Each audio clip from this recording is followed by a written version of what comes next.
Sveiki, grafi.lt lankytojai, šiandien parodys, kaip pasidaryti štai tokį, kaip yra avatarą.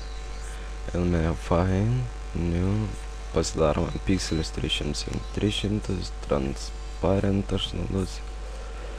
Tai nusidažome į savo backgroundą, einame Filter, Render ir Lens Flare. Štai šį čia galite pasirinkti visokie jie. Pasirenkam 50-300 metrų zoom.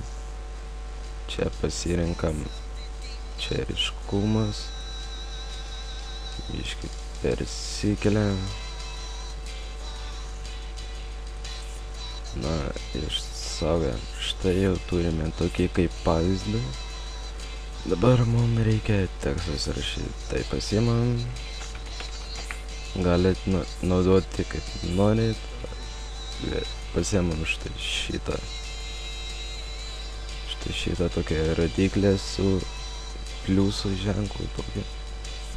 Pasididinam savo tekstą. Tai pasistatom. Vėliau spaudžiame dešinę pelės mygtuką, einam Blending Options. Einam strukę pasidarom ant vieną pikselę. Čia kaip ir viskas.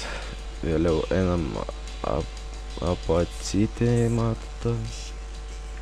Čia pasidarom ant 30 kokią. Na ir viskas. Mes jau turime štai tokį avatarą. Ačiū, kad žiūrėjote. Su jumis buvo Flexas iš grafi.lt.